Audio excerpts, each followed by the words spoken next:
on regarde aussi où va l'argent, elle va dans les recherches sur le transhumanisme.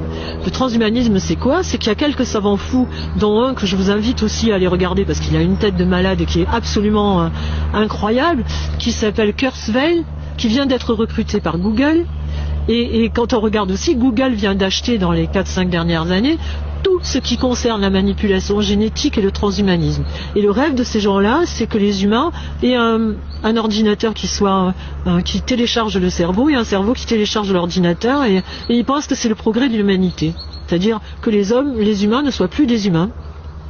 Et d'ailleurs, il y a des documents de la NASA qui existent, internes, donnés à la NSA, etc., à leurs amis des autres boîtes avec lesquelles ils travaillent, où il y a des tableaux où il y a marqué depuis l'origine de l'humanité. Donc il y a d'abord l'homme vit par la cueillette, ensuite par l'agriculture sédentaire, ensuite par l'industrie, et ensuite là on est dans l'ère jusqu'en 2020 des nanotechnologies et biotechnologies, et après 2025 il y a marqué virtuel.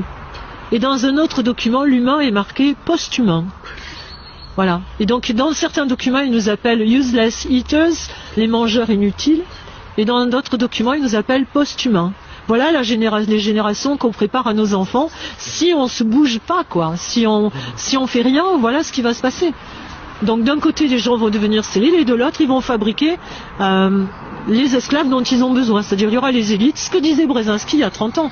D'un côté, 20% de la population qui va être les élites et qui vont eux vivre normalement à l'abri, et de l'autre, les 80 autres pourcents, le pied pour eux ce serait qu'on soit que 500 millions, c'est-à-dire que 90% dégagent, et les autres, parce que esclaves ou pas esclaves, il faut les nourrir, donc le mieux, encore le nec plus ultra pour eux, c'est qu'ils fabriquent juste les esclaves dont ils ont besoin, et que voilà, les autres ne servent à rien.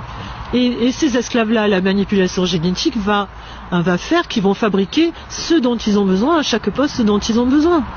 Mais, je veux dire, ces gens-là ne seront plus des humains, effectivement.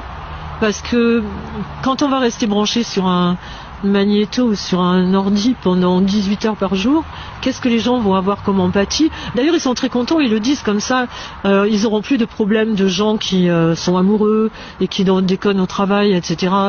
Là, ce sera vraiment des zombies. Et voilà ce qu'on nous prépare, quoi. Donc, ça prend beaucoup de temps à voir que le schéma n'est pas... c'est pas des trucs au hasard, hein, c'est un schéma qui est vraiment et tout va avec. Hein, on voit bien qu'ils recherchent pas à créer des emplois et qu'ils éradiquent un maximum de trucs et qu'on va vers là, quoi qu'ils nous disent. Et